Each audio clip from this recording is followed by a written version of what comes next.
Welcome to the Dental Team Podcast. I'm your host, Kiera Dent, and I have this crazy idea that maybe I could combine a doctor and a team member's perspective because let's face it, dentistry can be a challenging profession with those two perspectives. I've been a dental assistant, treatment coordinator, scheduler, biller, office manager, regional manager, practice owner, and I have a team of traveling consultants where we have traveled to over 165 different offices coaching teams. Yep, we don't just understand you, we are you. Our mission is to positively impact the world of dental, and I believe that this podcast is the greatest way I can help elevate teams, grow VIP experiences, reduce stress, and create A-teams. Welcome to the Dental Team Podcast. Hello, Dental Team listeners. This is Kiera, and you guys, I have the one and only Dana, traveling consultant, virtual consultant. She does our office manager mastermind every single month. She also does operations manual intensive. So the operations manual workshop. Dana's an all around awesome person. If you haven't met her, she also does, what is it now? Consultant question and answer. She used to do donuts with Dana. We've changed it up a little bit every Friday. So welcome to the show, Dana. How you doing today? I'm doing really good. Excited to be here. Dana, what's your favorite thing of all the things I've listed off? You've got in-person consulting, virtual consulting, office manager mastermind, operations manual workshop that runs for 3 months, and Donuts with Dana, aka consultant question and answer every single Friday. What's your favorite thing that you do? I'm just curious because that's a lot of different pieces. In addition to, don't worry, she's like building in Santa's Wonderland over there, like another product that's coming. What's your favorite thing to do, Dana? I'm just curious personally for myself. Right now, actually, the operations manual workshop, I really loved getting to see offices consistently, like weekly, for that 3-month period. It was really fun and just like a new avenue. So that's really strong in my heart right now. Oh, I love it. And for those of you who don't know or didn't get to participate in it, we actually ran, it was the first time Dental Teams ever run it. For 3 months, we actually did operations manual creation, which was super cool because what happened was we hear all the time that I don't have time to get operations manuals done. Like we don't know how to do it. We don't even know where to start. So we decided as a team, we're going to actually help you guys get these ops manuals done. And so Dana and Britt ran it every single week. It was on Thursday. Offices got together and there were a lot of offices. We had a pretty great turnout. So our personal clients, but also external clients were able to come to it. And for 3 months, Dana and Britt walked them through, gave them action items, held them accountable, and they were able to get those operations manuals done. And it was so cool to see offices actually get done. So we're running one internally. So if you want to be a part of this, join Dental A-Team, become one of our consulting clients. Our next one's kicking off in May, but that's only internal. You have to be a Dental A-Team client to participate. But our next one to the public will be in September. But it was such a cool one, Dana, and I'm proud of you and Britt for taking it on. And also for all the offices that came, because I know they saw a lot of value from that. But Dana's also an awesome consultant. So Dana, I know you've been talking to offices. What's kind of some of the hot items that are out in the world right now that you're seeing with your practices? Because I think as consultants, we get a little like micro view into the greater world of like what's really happening across the world of dentistry. So Dana, from your perspective, from your clients, what's some of the things you're actually running into these days? Yeah, I think we're hearing a lot, right? Teams are stretched thin, right? We're hearing a lot of like, well, we're looking for hiring, and part of that piece that I've been working on with a lot of practices right now is kind of building that leadership team, so that when we are short-staffed or we're stretched thin, we have leaders in the practice to help the team pivot, to help the team keep growing, even during those times. Right. And honestly, as myself, I agree. Like, guys, I think it's one of those things. COVID was here and people were like, oh, I wanted to go back to normal. And I'm like, this is the new normal. And I think it's a really important point that you bring up, Dana, of everyone talks about like, oh, well, when more people are there in the economy and we can hire, I'm like, guys, it's not going away. I don't think it's going to shift for a while. And again, I don't have a crystal ball, but I hate sitting here waiting for something to happen before I can be successful. So let's give you tools today. I think, Dana, you're brilliant bringing these leadership teams in to help not have as much stretch thin. And so just to be clear, I like stats and facts, and they've proven that a leader can usually successfully manage about 5 people. So if you're one person, so a doctor, if you're acting as solo office manager, if you've got more than 5 other team members, it's probably time for you to have someone else helping guide and lead. So then if you're up to that like 7 to 10, that's also another time for you to really start to bring these leadership teams in. So Dana, what are you seeing? How are you getting these leadership teams in play? What are offices doing? Like, when do you know you need a leadership team? How does that alleviate this stress in the environment of having all these different people in the hiring, like it's hard, we're stretched thin. Like, what are you seeing? I said a bunch of things. So take whatever you want and let's run with it. Whatever suits your fancy right now. Sure. And I think it's like a twofold, right? When we see that we're growing, our team is just getting larger. And then I see too, when we see that certain things we aren't able to keep consistent with the team that we have, it is then looking at who can we bring in or who can we rise up and grow to kind of take over those things and help team members stay consistent, help pieces in the practice keep going. I think that's kind of when I say, hey, let's look at, do we have anybody on the team that has some strong leadership or has shown some potential? Or maybe it's time that we look for someone for that. Right. And I do think when you have a leadership team in play, they can help actually alleviate the stress and they can create solutions. So I know for us, we are a smaller ish team. You would think in a group of 9 people, we don't need a lot of leaders, but leadership departments can really elevate. So I know I started running leadership meetings when it was just me and one other person, and I felt really dumb doing it. But what was cool is you're also buying them into the vision. They're able to then help create the vision. They're bought into the vision. They can help execute on things. And I truly think leadership teams, for me, a leadership team is execution. So, how can we execute? How can we get these projects done? How can we increase our case acceptance? How can we make our dental assistants rise up and have a better dental assisting department or have them take on, if we don't have dental assistants, they help hire, they help interview, they help bring people to the table. They're helping lift that load. So, okay, Dana, I'm your office right now. I am, let's think, I am a solo doctor. I've got a team of about 5 people. So I've got, let's list them off. Maybe I've got more than 5. I've got 2 hygienists, I've got 2 assistants, and I've got 2 people up front. So me and 6 people. Don't worry, we could add a few more in there. Not, I don't really have an office manager. I'm new, I'm growing. What do I do to, if I want to start building a leadership team? And don't worry, guys, I'm going to have Dana have this office and then I'm giving her a much larger office and let's see what she does. So, Dana, that's the office. How are you going to help me get a leadership team in play? What do we do from where I am today? Okay. So I would really start in this instance with office manager. I think departments aren't big enough yet to have department leads. So I would say somebody really that's going to implement the things that you have as your vision for the practice. So I would look for an office manager and I would say, hey, look at your front office team or look at anyone in your team because office managers can be clinical. And do you see any Dana, do you say potential? that because you were a clinical hygienist moved office manager? I did. That might have been a plug from my own life. It's true. Don't dismiss those clinical people. They really can bring some value. Yeah. And I would say, is there anybody that we can grow into that position, or we can start maybe by delegating some things to get off of your plate so that you can focus on higher level business things. So, do we see any potential in who we have? If we don't see potential in who we have, then let's bring someone in, right? Let's hire somebody that has the qualities that we're looking for. And then I would say kind of create your leadership avatar, right? Like what do you want personality wise? What do you want for communication style? What do you want for skill set or experience?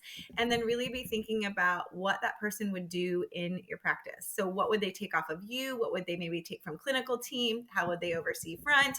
And just kind of then do rough sketch, right, of job description, what you really want them to do. Because if you don't have that role in place, sometimes that's where we struggle. I'm going to bring this person on and, they're going to be a full-time employee. And how do I fill their time? What do I do? So I would say just even start thinking about the pieces that team members currently do that you could maybe take off of them, especially yourself if you are the owner or the only leader right now in the practice. Right. And so I'm going to play devil's advocate, Dana. What do I do if I don't even know what an office manager should do? Like, where do I go to get this information? How do I know? Because I know I need it. But I think we hear this often that practices don't even know like, what am I even supposed to have this person do? I know clinical. I was a dentist. I went to dental school. How do I even train this person? How do I even make a job description for this person? I think reach out for resources, right? Reach out for support in that if you don't know, right? I think find a coach, right? Dental A team for sure, we can help you with that. It's absolutely what we do when it comes to working with teams and training on positions.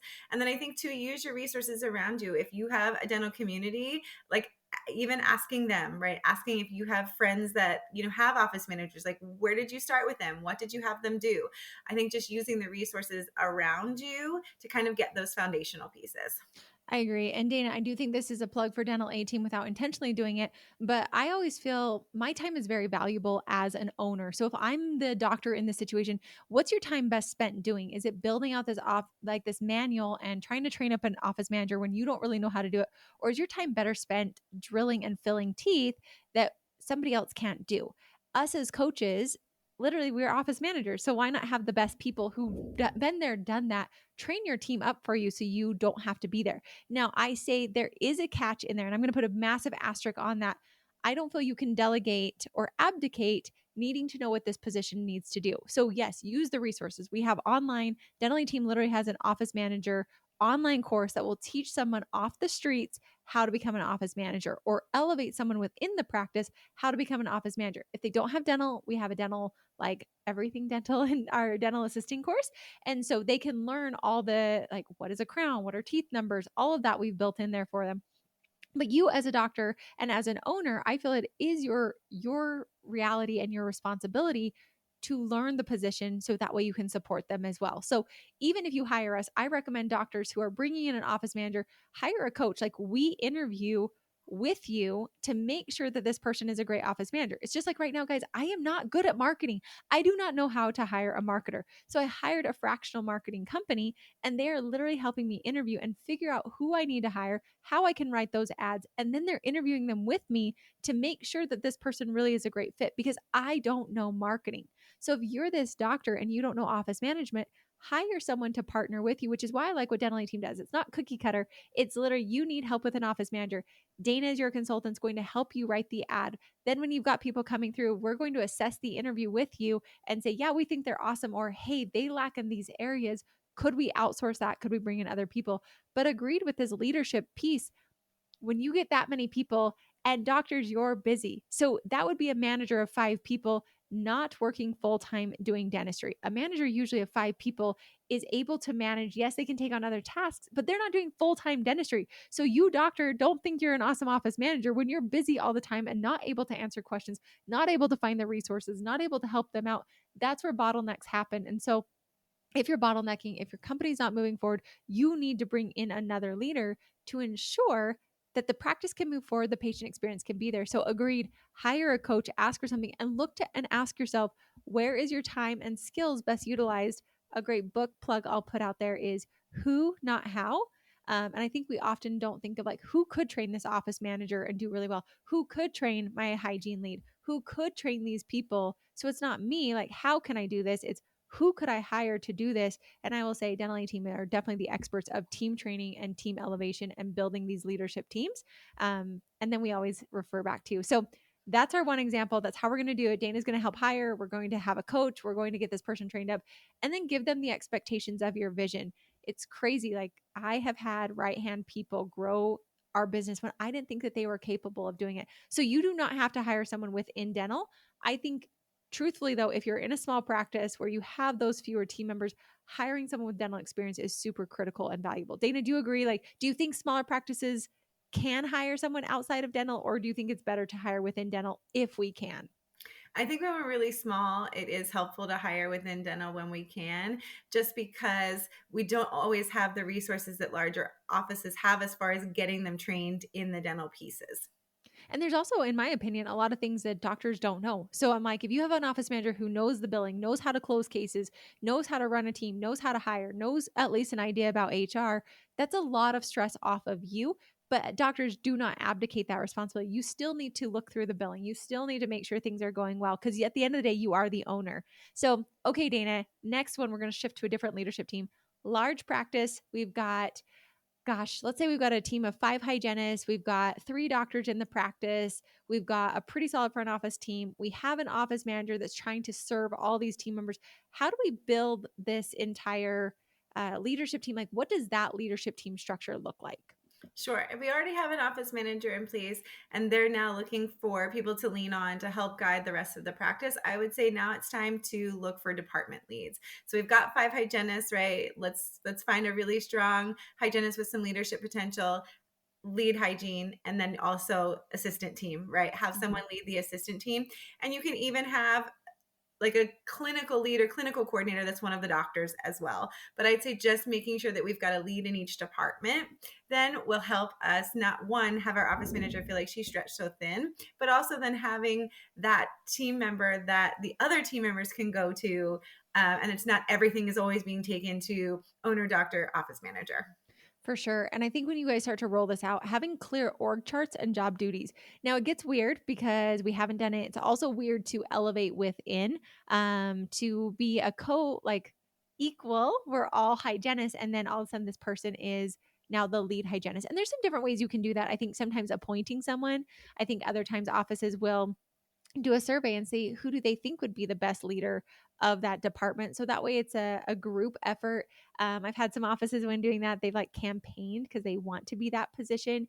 But really, the goal of leadership, and I think one of the biggest pieces is, do you love to serve and to make other people better? And are you always refining and defining yourself? There is a book, Patrick Lenciani has a lot of books on leadership. And I think, why are you wanting to be a leader? Is it for ego and for status, or is it because you truly want to lead and guide a department and to take them to greatness, not because of you, but because you want all of them to elevate? And you know, if that department can elevate, that's going to make our patient experience better, and we're truly looking to serve.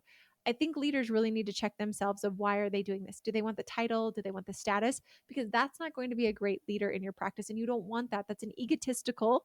And don't worry, I've had it. I wanted to be an office manager, guys, not because I actually think I'm a good office manager. Truth be told, I do not think Kiera Dent is a great office manager. Do I think I can do it? And do I think I'm capable? 100%. But who I am as a person, I think I'm much better suited in the role I'm in now of growing businesses. Like, I'd be a great regional manager. I'd be a great COO, like making sure all operations are going. I actually don't know if I'd be that great. I don't love all the details. I'm a fantastic treatment coordinator. And sometimes your treatment coordinators want to go to that next level and they think management's going to fulfill that. But if you don't love taking care of people and elevating people and solving problems all day long for them and truly leading and guiding them and looking at the numbers and looking at the KPIs and figuring out how to make your department serve the practice and the business better, don't be a leader. That's not for you. So, agreed with Dana. You've got to have all these pieces. And then, Dana, let's take it one step further today. How do these people, like, how do you all meet as a leadership team? So, okay, we're in the small practice and we've got us and an office manager now, or we're in the larger practice where we've got a hygiene lead, a dental assistant lead, a front office lead, a doctor lead. We've got our doctor, we've got our office manager. So, at least 6 people in there. How, like, what do we even do with these meetings? What do you suggest? What are some of the ways that you kind of helped offices with these leadership teams? Yeah, I think start making sure that we are meeting regularly. So I even say leadership teams meeting weekly. That way, then we can look at setting goals. Once we have goals set, where are we with those goals? On track, off track. Really looking at each department too and their pieces in getting us there. Then we take those things to the team, and then I would say have the leadership, the leaders that we've put into place, also meet with their departments at least monthly, and start to build some traction in that. And then I think leaders can also really take on those one-on-one meetings with the members in their departments as well. Awesome. And agreed. And I think some good resources for you guys are, one, we set these up for teams. So if you're like me and you don't want to go read your self help book and try and implement it yourself, Dentally Team, we set up leadership teams and we do run off of the traction model, not pure traction. We're not EOS implementers. We have to do Dental A Team's version of it. And then we also have built in Patrick Lenciani, like with his rallying cry, defining objectives. So either one of those, if you want to look into some of those are kind of where we blend it together and make it our own, that we've just seen work really well for dental practices. But I think having that guidance, having that cadence, I know when I first started thinking, oh my gosh, are you kidding me? I have to have a meeting every single week. But these meetings are not unproductive and they're rated every single time. And we build the trust and we work on the 5 dysfunctions that Patrick Lenciani talks about, of 5 dysfunctions of teams, and really building that trust and vulnerability. That way we have healthy debate. We're truly committed. We hold each other accountable. And then we also win the day.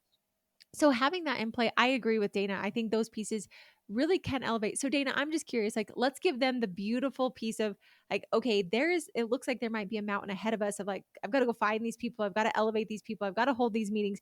But what does a team with a true leadership team that's really functioning well, what does that actually look like and feel like in a practice? Yeah. I think once we have our leadership team in place, it really is having a full team that can help implement, right, the vision for the practice in each department, as well as then be able to track and see, hey, where are we doing really well? Where do we have opportunities for growth? And then meeting with the team members to bridge that gap, right? Giving team members tactical things that they can do to then help fulfill the vision, help fulfill the things that the leadership sees that will move the practice forward. Mhm. I love that, Dana. It's one of those things where I look at this of you now have many departments going. So the way I think about a practice, I just gave this analogy to Shelby yesterday. I said, when you don't have a great leadership team, I feel like it's like bumper cars. And every so often, like your team gets a straightaway and like you go fast for a minute, but then it's like, then you bump into another car. And it just feels like it's hard to make things work because we're all kind of like clobbering over each other. There's not really clear direction versus let's go to Top Gun. And this is my analogy. This is the best one. If someone's got a better one, please email me hello at thedentallyteam.com. But I think that a true leadership team has all of your jets lined up on the runway where each person's in their silo, but we're all taking off for the exact same mission. We know what the winning looks like, we know where we're going, and we're responsible for our department. And so just having that, like I think about Top Gun and those people, they knew what the mission was, they knew what the target was, they knew what they needed to do individually within their jet, but working and looking at all the people around, watching each other's back, and making sure we were all flying together to the same outcome. And I think that's what it looks like. So, what can you do today? You can do nothing. You can keep going along, playing bumper cars. You might hit that straightaway for a second. Or you can decide, no, I'm going to put a leadership team into place and I'm going to go through what it takes to get there. So that way we really do have all of them aligning, all of them moving, because leadership teams are a small nucleus. And then just think you've got multiple practices and you've built the design. This happens across multiple boards. You've got your office manager and all the different practices. You've got your department leads. You've got different people that are reporting up and reporting together side by side. That is the magic of leadership. So, Dana, I love that you brought that up. And I would say, guys, if you want help with that, reach out to us hello at thedentallyteam.com or head on over to our website, thedentallyteam.com, and just click book a call. Ask us. Who knows? You might not be a candidate or you might be a candidate. But if you know that this is something that sounds empowering to you, we implement this and then we help you with 100 other things that you didn't even realize were possible. So reach out. I would definitely encourage you to do that. And Dana, any last thoughts on leadership teams that you've seen? Any last thoughts that you want to do to wrap up our podcast today? I think we really tackled it thoroughly, but I just say learn to look for leaders in your practice so that when the opportunity comes around or when it comes in need, where we've started passing little pieces to see how they tackle it, right? Truly look to grow and empower team members into leadership positions. Dan, I'm so glad you said that. I think it's called grooming. And my husband ended up taking over multiple hospital clinics that he's responsible for. And I will tell you, his boss groomed him for 2 years. And so when COVID hit and they needed somebody, Jason had already been groomed. I will tell you, I have groomed people in our company. I have been groomed without realizing it, but agreed with Dana. Look for those people, start giving them the opportunity rather than like, shoot, we need a leader. I haven't even thought about this. I think that's brilliant. So, Dana, thanks for being on our team. Thanks for the value you brought today. And for all of you listening, thanks for listening. And as always, I'll catch you next time on the Dental A Team podcast. And that wraps it up for another episode of the Dental A Team podcast. Thank you so much for listening, and we'll talk to you next time.